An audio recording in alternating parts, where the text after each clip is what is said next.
Bienvenue sur Africa 24 pour cette nouvelle édition du journal. Au sommaire, Yaa Samaké se présente à l'élection présidentielle malienne du 28 juillet. L'éducation, la lutte contre la pauvreté, la santé pour tous et la sécurisation du Mali sont au cœur de son programme de campagne. Le président déchu, Mohamed Morsi, a adressé une lettre manuscrite au commandement de l'armée égyptienne. Il demande sa libération en échange d'un départ à l'étranger. La motocross attire de nouveaux adeptes sur le continent. Rencontre avec des adeptes de cette discipline sportive au Botswana à la fin de cette édition. Il est mormon et maire d'une commune composée à 95% de musulmans. Rencontre avec Yaa Samaké qui est candidat à la présidentielle malienne du 28 juillet sous la bannière du PACP, le Parti de l'Action civique et patriotique. Lizelsi Akizimana.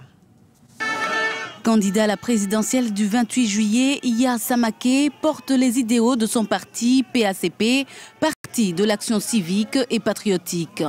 L'éducation, la lutte contre la pauvreté, la santé pour tous, la stabilité du pays sont notamment ses principaux axes d'approche, des projets qu'il compte rendre possibles grâce à la contribution de tous les Maliens. Ensemble, avec l'ensemble des Maliens, nous allons dessiner le nouveau Mali que nous voulons. Ensemble, nous allons tracer les contours des politiques de développement. Et je vous dis que le Mali a des ressources. Voilà le pays qui est premier producteur d'or en Afrique de l'Ouest. Les Maliens travaillent dur. Nous sommes 5e producteur de coton dans le monde. Avec toutes ces ressources, avec les ressources humaines maliennes, je ne peux pas comprendre que ce pays-là soit pauvre aujourd'hui. Yaa Samaké a vécu une grande partie de sa vie aux États-Unis, a épousé une indienne. Il est aussi de religion chrétienne car il vient de l'église mormone. Il est le seul mormon du Mali et maire de la ville de Ouelessebougou qui compte plus de musulmans. Cela ne parle pas de moi, ça parle du peuple malien. Un peuple tolérant, un peuple qui embrasse toute religion. C'est pourquoi je suis aujourd'hui maire d'une commune qui est à 95% musulman. Il ne s'agit pas de la religion, il s'agit de l'homme, il s'agit du patriotisme, il s'agit du sens élevé de service, mais aussi il s'agit de preuves concrètes. Tout au long de cette campagne électorale, Yaa Samaké souhaite convaincre les Maliens sur la possibilité de bâtir un nouveau pays. Il se dit prêt à gouverner les 16 millions d'habitants que compte la population malienne, comme il l'a fait pour les 50 000 habitants de Ouelessebougou, où il est maire depuis 4 ans. Le président déchu, Mohamed Morsi, aurait adressé une lettre au commandement de l'armée égyptienne dans laquelle il demande sa libération et celle des membres de sa famille contre un départ à l'étranger. Pour quelles raisons l'ancien chef d'État formule-t-il cette demande? Écoutons l'analyse de Camille Sari, éditorialiste. Moi, je mets le conditionnel. Monsieur Morsi, président donc déchu par l'armée il y a quelques semaines maintenant, demande sa libération, semble-t-il, par une lettre manuscrite. Il demande également son départ à l'étranger avec toute sa famille. Il semblerait aussi qu'il y aurait des raisons médicales à cela, puisque M. Morsi est atteint de diabète et qu'il ne peut pas supporter cette situation. La situation à l'est de la République démocratique du Congo est toujours instable. Les combats entre l'armée régulière congolaise et les rebelles Jump 23 qui ont repris il y a une semaine ont provoqué l'afflux de plus de 4000 réfugiés à Goma, la capitale du Nord Kivu.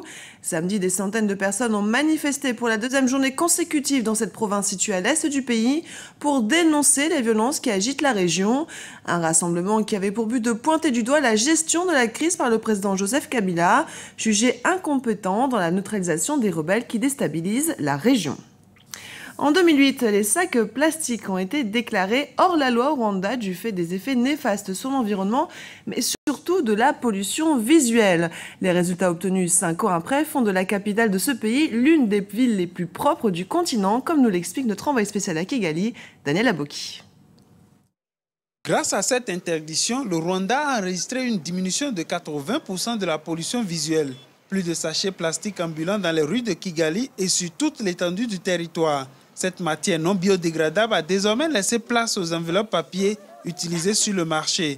Une qualité que la mairie de Kigali s'est engagée à préserver. On a mis en place des structures où on engage même des sociétés privées, des entreprises privées, que ce soit des coopératives ou même des sociétés. Et là, ça donne une autre voie aussi, surtout de développement, parce que ça crée des petites et moyennes entreprises qui s'investissent, que ce soit dans la collecte des déchets, que ce soit dans la transformation des déchets et même dans le nettoyage des quartiers.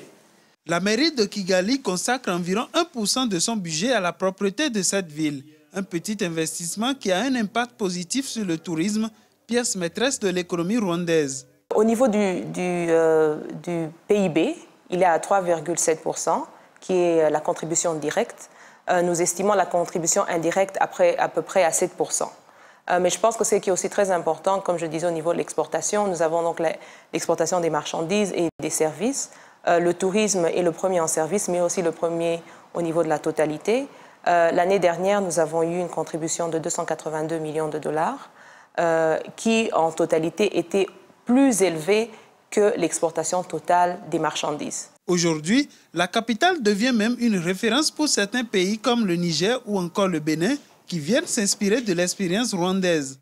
On aimerait que Kigali soit propre, on aimerait que l'Afrique soit propre. Je commence par l'Afrique parce que je suis africain. Le Rwanda, c'est un pays africain. Et nous sommes très conscients que l'Afrique doit faire beaucoup pour l'amélioration de la qualité de la vie des Africains, pour sauter vers le développement que nous voulons. D'autres initiatives viennent appuyer la politique de la protection de l'environnement au Rwanda. Umuganda est depuis 2005 une journée de travail communautaire obligatoire pour tout citoyen de ce pays pour un environnement sain, vecteur de la bonne santé de la population. Connaissez-vous la motocross? Cette discipline sportive est née dans les années 20 en Angleterre et ne cesse de voir son nombre d'adeptes augmenter, notamment au Botswana, comme vous allez le voir avec ce sujet de Graziella Chakunte. Les moteurs grognent, prêts à vrombir pour l'entraînement quotidien. Au Botswana, ils sont de plus en plus nombreux à se passionner pour les sports extrêmes. Ici, il s'agit de la motocross. Ces jeunes forment l'élite des motards du Botswana et ils font la fierté de leur pays. Kevin Raj, ancien coureur, est désormais président du Botswana Motorsport. Son challenge, entretenir la passion du motocross chez les jeunes Botswanais.